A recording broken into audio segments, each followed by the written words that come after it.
Relativity. Well, it's great to meet you. Thank you for taking a minute out for the show today. I appreciate it. Thank you so much for chatting to me today and inviting me. And I'm so excited to have this conversation with you. Me too. So let's begin before we get into your good work by asking you this. 5 years ago, this whole pandemic was raging. Everybody was trying to figure out their response. At this point, we would have been, almost a month into it. How did you get through that, and how has it reverberated into the way that you live life today? Is this part of the podcast? Yeah, I was introing. Yeah, I can start at the top again if you want me to. Okay, Is that okay. cool? Yes. Okay, Let's do sorry. that. I Let's do I just that. I you were wasn't we were sure. riffing on where you were from and that whole thing, and I was like, wait, this is a great point. So let me begin with, it's wonderful to meet you. Thank you for taking a minute out today. I appreciate it. I'm so excited to be here. Thank you for having me. Absolutely. You bet. So 5 years ago, this pandemic began. We were about a month in. So many things were unknown and uncertain. How much of living through that has reverberated into what you do today with your work?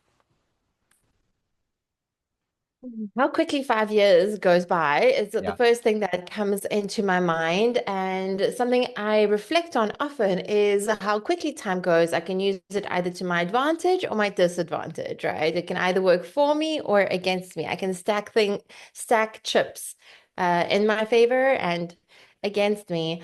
And so, how has it reverberated? I had been already coaching online 5 years ago for 5 years. So I already had a digital business. I was already running it from, all over the world. I was living in Bali 5 years ago. So that's where I was hiding out for the penny, as they call it. And so I felt pretty. I like I had a deep knowing that everything was going to be okay. And I've had that for a long time. Like I'm able to withstand quite a bit of uncertainty. And that's one of the things that I feel that makes me quite a good coach, is because I can hold that uncertainty or um that steadiness throughout the uncertainty for myself and a lot of other people as well. And that's why people seek me out sometimes in the coaching sense, besides looking for ways to break bad habits and get into great relationships. And so it did give me a huge insight, though, into just how much fear people were living with, fear of the unknown, fear of loss, fear, health things that were coming up. So, as a human behavior specialist, it was actually a really fascinating time. And also watching it unfold throughout the years of because people's real things came out, right? The masks were dropped a lot, which I appreciated. And people were like showing their cards or showing their hand in a sense. And so, yeah, while it's scary for a time for a lot of people, and some people have held onto that fear throughout the years, others have taken that opportunity to alchemize it and become the best version of themselves. So, for me, it helped me get a lot of clarity of helping people with what I'm helping with them with today, which is mostly relationships and habits, because I saw in that time of contraction that we had throughout the world that everyone could sympathize with. And I saw that the two most important things in life that's going to help us be successful are habits and relationships. Yeah. So let's get into exactly what you do on a daily basis. I'm going to put you in front of a bunch of grade school kids. Let's say they're fifth graders. It's career day. The kid in the back of the room is like, hey, what do you do for a living? How do you answer them? You know how humans do things every day. We brush our teeth every day. We have breakfast every day. We go to school every day. We have these things called habits. And some habits, they expand us and bring us joy and make us turn us into better people.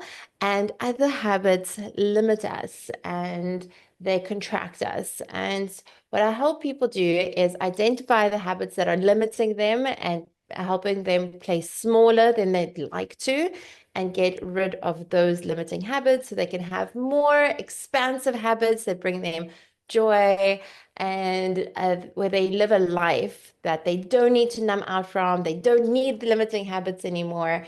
And that is how we cultivate that relationship with ourselves, first and foremost, by having those expansive habits and getting rid of the limiting ones. And once we do that really well, then we move on to creating nurturing relationships with others. And so I help people communicate really well with each other and nurture the relationships with those around them, their loved ones, their family, people they work with. So let me ask you this. What did you want to be when you were in the fifth grade? What was your dream life?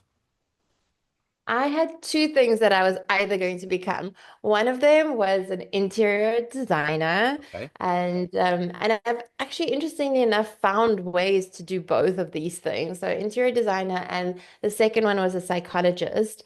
And I remember my dad tried to scare me off from the psychology field because he says, "Well, if you want to be a psychologist, why don't you start by helping your mom and me?" And that was a tall order. That was a huge ask for a fifth grader. Wow. I was like, I don't know how to do that. I grew up in a beautiful family, an immigrant family, but there was a lot of conflict when I was younger. Now everything is peachy and amazing, and I'm so impressed with how my family was able to go through those turbulent times and stick together and figure things out. And it does very much reverberate in my work why I love relationships and habits so much and help other people is because that was an element that was missing for me when I was younger. And I really believe that our voids drive our values, or more accurately, our perceived voids drive our values. And what that means is what we perceive as missing in our childhood, somehow we try to compensate for in our adulthood. And so Okay. that's how the Relating Academy came about. And eventually, because that was the thing that was missing the most when I was younger. So the two things that I wanted to become was either an interior designer, or because I love to create beauty in the world, or a psychologist. And now I get to be a human behavior specialist and help people with habits and relationships. So who's been a hero? Who's been an inspirational force for you to do all of this work? Who has been a hero? I have been so lucky to work with the most incredible mentors along the way. Some of them I've worked with for the length of me reading their book. So sometimes mentorships have come in that form where it's a Yeah. podcast or a book. Other times I've worked with them where I've hired mentors and coaches for 10, 15, $20,000 or however much it was, right? So I've hired mentors and coaches. I've spent a lot of resources, time, money, resources on many different personal development things. I don't have that one like hero Yeah. person that comes to mind. I feel that we can truly learn something from everyone we come across. Um, there are some people that I have kind of like cozied up to in a sense when I find someone, I'm like, oh, it seems like you're really doing well with your relationships, and I want to learn more about relationships. So, for example, John and Julie Gottman have the Gottman Institute of Relationships, and that's where I learned and studied relationship coaching because I love their scientific approach to relationships. So, are they my heroes? Well, here's the thing with heroes, like I don't know them like that fully, right? I know their body of work, and their body of work is a form of a hero to me because I absolutely love it and it's guided me and it's helped me and my clients so much. But that's just like one example. Dr. John DiMartini is another mentor and teacher of mine that I studied for about 8 years from on all things human behavior. And so, yeah, many mentors and teachers along the way, not one hero. Sure. No, I get it. I totally get it. So let me ask you this. How does someone out there that's listening to this so far localize that they have limiting beliefs? They've been held back. They need your help. How do the clients come to you? What is that breakthrough moment that you can recommend to somebody to say it's time to start asking questions? It's time to hire somebody. Mhm. So we were just a few months after the beginning of the year where people like to set goals, right? And there's two types of people, either those who set goals and those who don't set goals. And I find that a lot of people who don't set goals or don't have New Year's resolutions, for example, they're actually afraid to set that goal, to state that resolution because they failed in the past. And so, as a form of protecting themselves, of like, oh, I'm not going to say that I'm going to improve my health or improve my relationships or improve my wealth, because then I'm, not setting myself up for failure. So the one, if that's you listening, going like, oh yeah, I'm shy to set goals, that would be the first type of person that's like, let's look at why you're shy to set goals. The second type of person is the person who does set the goal and then a few weeks or a couple months in just does not stick with it. And they're unable to create that identity because willpower is what people are using to set the goal. And willpower is great. We need willpower, right? But here's the difference between willpower and identity. Both are needed to change a behavior, shift a habit, ditch a limiting habit. Willpower is like a match or a lighter, right? It lasts this long, and you can use it to light a candle. And the candle is your identity, and the candle can burn for much, much, much longer, right? But a lot of people are trying to use this lighter, this willpower, to just stay lit all night long, which it's not designed to do. Yeah. What it's designed to do, it's designed to ignite the identity, right? So for anyone who has struggled with like, oh, I have this inspiration, this willpower, but it's just not sticking because that identity isn't sticking, the self-narrative isn't sticking. Those are the types of people that I often work with. And then the third type of person is the one that like, sets the goals and crushes it and, does like says the New Year's resolution and 3 months later is the fittest that they've and the strongest that they've ever been. But those people are quite rare, Yeah. quite rare. And I like to remind people that there are three areas of life that we have. We have every single human, doesn't matter where you come from, which corner in the world you're in. We have our health, our relationships, and our wealth. And that those three areas of life are a lifelong journey with each one, right? So if anyone feels stuck in any one of those areas, health, relationships, or wealth, and they really want to create a different identity in that area, but they're not sure why they've tried it, but it hasn't happened, or maybe they haven't tried it because of fear of failure or other fears, those are the types of people that I work with. So the thing about getting to this point in your life is it requires risk, and you're helping people to get to that point to take that risk. What's the biggest risk that you've ever taken in your life? Oh my gosh, so many. I used to practice living in the unknown. So Yeah. I traveled for 14 years and lived all over the world. I was very lucky to do so. And I would just take risks all the time.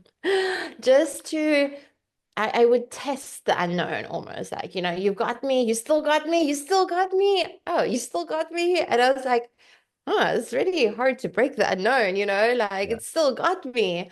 And it's helped me create this knowing and certainty and faith maybe in my own wings as like being able to be resourceful and figure things out and everything is figure outable. So I mean like 10 years ago, I exited the security company that I co-created. And on the outside, to everyone else, like my dad, for example, he was like, "Why would you do that? You're crushing it. You don't even have to work in the business that much. You're making all of the money. It doesn't make any sense." But I'm like, this industry, and about 1,000 people work for me. It was very just heavy. Every phone call was we have a problem. Your Yeah. God is sleeping or your God is stealing. It's never like, oh my God, Anna, your God has changed my life, right? And I had no idea that that's what was missing. There was just constant like cortisol and constant heaviness. And I just knew that I was so burnt out from it. When I moved over to consulting and coaching shortly after exiting that industry. And I got messages of like, oh, Anna, you changed my life. You helped me do this. You helped me with this breakthrough. And I was like, oh, I didn't even know that this is what I was searching for, right? Yep. I just knew what I didn't want. What I didn't want is to handle negative calls and comments day in and day out. So on the outside, that looked like risk. But inside, I just knew that there had to be a way. And another risk that you could call it this was when I created a self-imposed intervention for myself. So I had been struggling to stopped drinking alcohol for about 7 years. So I tried all the different ways in secret. I tried different programs. I hired a sobriety coach at one stage. I told my friends and family that I hired a health coach. I don't know if anyone's done that on the sneaky. It's like, oh yeah, I'm just trying to be healthy, you know. But on the inside, no, no, no, we need to sort this out. I was self-medicating, I was numbing out, I was, you know, really in a bit of a quite a bit of a downward spiral, and this started to continue for months and years. And I got to this point where, well, I was really afraid of what that meant. Like I was afraid of judgment. I was afraid to disappoint people, to be a burden on them, you know, my family and my loved ones. But I got to that point where uh, it was much higher of a risk of me not coming clean kind of thing, because like of keeping it a secret was a higher risk than of me once and for all writing a long message to some of the closest people in my life, going like, look, I have been struggling with this for 7 years.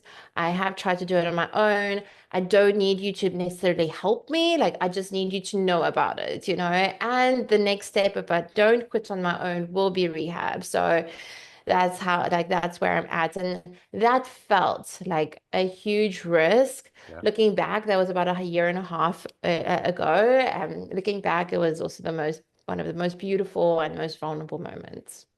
So, of everything that you've done and accomplished, what are you the proudest of? I am the proudest of my relationships and my friendships and how beautifully they've evolved. I'm so proud of my family relationships with, you know, my mom, my dad, separately together with my sister, and how been able to traverse so many different things. I'm so proud of people in my life and what they're doing and how they're conquering the world and how we're co-supporting each other.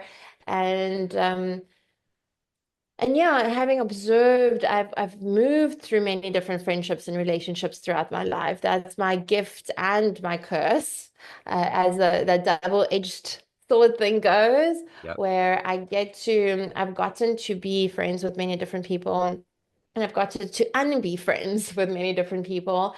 And and I do see, 'cause one of my philosophies in life is that the world is a mirror and that relationships are mirrors. And when I look at my relationships and, you know, seeing these mirrors reflected back to me and where I was like 5, 10 years ago compared to now is really inspiring. And I'm really proud of that.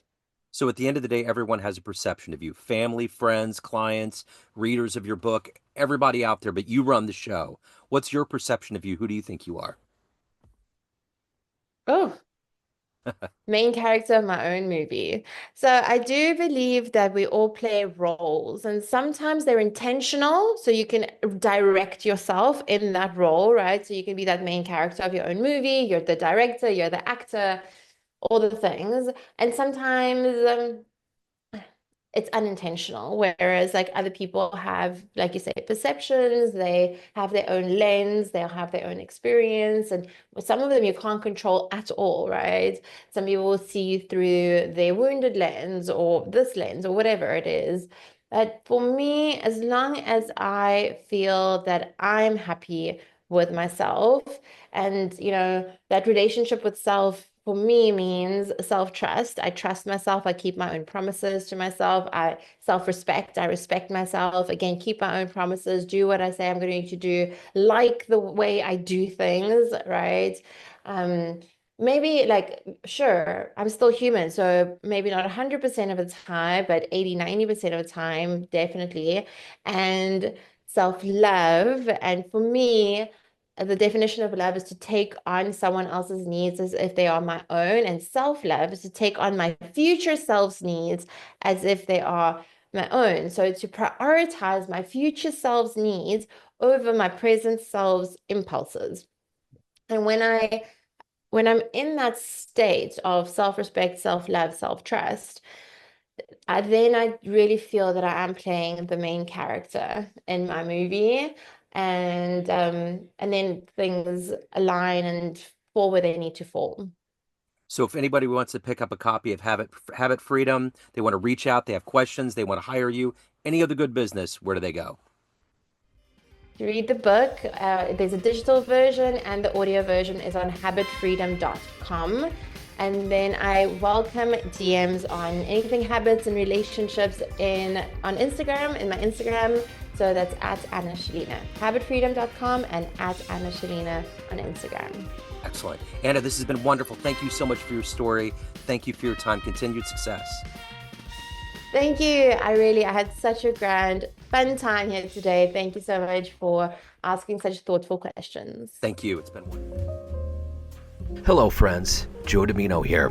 I just wanted to let you know that after 30 years or so, I have finally released my first book of poetry through the mighty Spartan Press here in Kansas City, Missouri. As the creator and host of both Neon Jazz Radio and the Famous Interviews with Joe Dimino podcast, along with being a visual artist, I'm ready to embark on a new adventure and want you to be a part of it. You can get a copy online via Barnes & Noble, Amazon, and actually on the streets in Kansas City at the great Prospero's bookstore off 39th Street. You can also visit joedimino.com for links to the book, to more poetry, and everything in my world, including paintings. Thanks for all of the love and support over the years, and please dig the words.